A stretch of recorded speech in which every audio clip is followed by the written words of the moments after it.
Hello दोस्तों, welcome to my YouTube channel. स्वागत है आप सभी का हमारे YouTube channel super hit knowledge 372 में। और आज हम आपको बताने वाले हैं कि इस साल 2025 में आषाढ़ पूर्णिमा कब है और आषाढ़ पूर्णिमा के दिन चंद्रोदय किस समय होगा और पूजा का मुहूर्त कब से कब तक रहेगा और स्नान दान कब किया जाएगा, ये भी हम आपको बताएंगे। और आषाढ़ पूर्णिमा की हम आपको पूजा विधि भी बताने वाले हैं और महत्व भी बताएंगे। आषाढ़ पूर्णिमा के दिन व्रत, स्नान और दान करने से पुण्य की प्राप्ति होती है और इस दिन पवित्र नदियों में स्नान करने से पाप मिटते हैं। और आषाढ़ पूर्णिमा आषाढ़ माह के शुक्ल पक्ष की पूर्णिमा तिथि को होती है। आषाढ़ पूर्णिमा के दिन सत्यनारायण भगवान जी की पूजा करते हैं और उनकी कथा भी सुनते हैं। और आषाढ़ पूर्णिमा की रात को चंद्रमा और माता लक्ष्मी की पूजा का भी विधान है। चंद्रमा की पूजा के बिना आषाढ़ पूर्णिमा व्रत पूर्ण नहीं होता है। और इस साल 2025 में आषाढ़ पूर्णिमा के दिन भद्रा का साया भी रहेगा। तो हम आपको ये भी बताएंगे कि भद्रा का साया कब से कब तक रहेगा। वहीं आपको बता दें कि आषाढ़ पूर्णिमा के दिन ऋषि वेदव्यास का जन्म हुआ था, तो इसलिए वेदव्यास जयंती भी बनाई जाती है आषाढ़ पूर्णिमा के दिन। और आषाढ़ पूर्णिमा को गुरु पूर्णिमा भी कहा जाता है। वहीं अब जान लेते हैं कि आषाढ़ पूर्णिमा कब की है।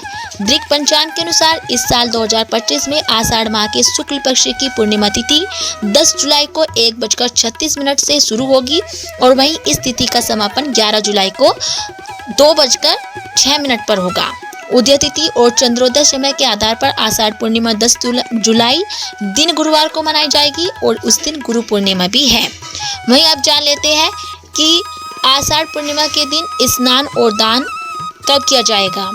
इस साल आषाढ़ पूर्णिमा का व्रत, स्नान और दान एक ही दिन 10 जुलाई को होगा और आषाढ़ पूर्णिमा तिथि का सूर्योदय और चंद्रोदय दोनों एक ही दिन है, तो 10 जुलाई को ही इसलिए इस व्रत का स्नान और दान एक ही दिन होगा। अब जान लेते हैं कि आषाढ़ पूर्णिमा के दिन मुहूर्त कब से कब तक रहेंगे। आषाढ़ पूर्णिमा के दिन ब्रह्म मुहूर्त सुबह 4:10 से लेकर सुबह 4:50 तक है। और ब्रह्म मुहूर्त में आपको आषाढ़ पूर्णिमा का स्नान करना चाहिए। और शास्त्रों के अनुसार स्नान के लिए ब्रह्म मुहूर्त सबसे उत्तम समय होता है। यदि आप इस समय स्नान नहीं कर पाते हैं तो सूर्योदय के बाद भी आप स्नान कर सकते हैं। वहीं आषाढ़ पूर्णिमा के दिन का शुभ मुहूर्त यानी अभिजीत मुहूर्त 11:59 से लेकर दोपहर 12:54 तक है और इस समय आप कोई भी शुभ कार्य कर सकते हैं। आषाढ़ पूर्णिमा का निशिता मुहूर्त देर रात 12:06 से लेकर 12:47 तक होगा। वहीं अब जान लेते हैं कि आषाढ़ पूर्णिमा के दिन चांद किस समय निकलेगा। 10 जुलाई को आषाढ़ पूर्णिमा के दिन चांद निकलने का समय शाम 7:20 पर होगा। जो लोग व्रत रखेंगे उनको चंद्रमा की पूजा और अर्घ्य उस समय ही करनी है जब चंद्रमा आसमान में पूर्ण रूप से निकलकर अपनी रोशनी बिखेर रहा हो, उस समय ही पूजा करनी चाहिए।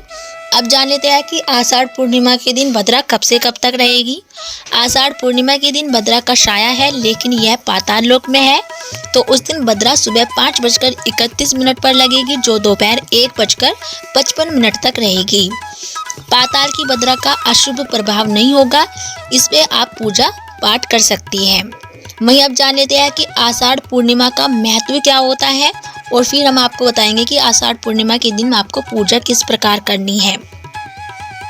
आषाढ़ पूर्णिमा के दिन व्रत और सत्यनारायण भगवान जी की पूजा करने से परिवार में सुख और शांति आती है। और रात के समय में माता लक्ष्मी की पूजा करने से धन और वैभव में बढ़ोतरी होती है।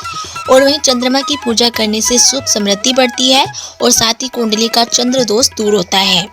आषाढ़ पूर्णिमा के दिन गुरु पूर्णिमा मनाते हैं और उस दिन वेद व्यास जी का जन्म होता है, इसलिए आषाढ़ पूर्णिमा को व्यास पूर्णिमा भी कहते हैं। उस दिन व्यास पूजा करते हैं और आषाढ़ पूर्णिमा के दिन कोकिला व्रत रखते हैं और गौरी व्रत का समापन भी होता है। वहीं अब जान लेते हैं कि आषाढ़ पूर्णिमा के दिन आपको पूजा किस प्रकार करनी चाहिए। आषाढ़ पूर्णिमा की पूजा विधि क्या होती है, ये हम आपको बताने वाले हैं। आषाढ़ पूर्णिमा के दिन सूर्योदय से पहले उठे और फिर पवित्र नदी में स्नान करें या फिर अपने नहाने के पानी में थोड़ा सा गंगा जल मिलाकर स्नान करें और विष्णु के अवतार भगवान श्री सत्यनारायण जी की पूजा करें और उनके विभिन्न नामों का भी जाप करें। फूल, धूप, दीप और खीर का भोग लगाए, ब्राह्मणों को वस्त्र एवं भोजन दान में करें। और इस दिन भक्त गायों की पूजा भी करते हैं और उनका आशीर्वाद भी लेना चाहिए। मानसिक शांति के लिए रात्रि में दूध मिश्रित जल से चंद्रमा को अर्घ्य देकर प्रार्थना करें। तो दोस्तों ये थी आषाढ़ पूर्णिमा व्रत की पूजा विधि और जानकारी। यदि आपको हमारी ये जानकारी अच्छी लगी हो तो प्लीज़ हमारी वीडियो को लाइक करें और चैनल को सब्सक्राइब करना ना भूलें।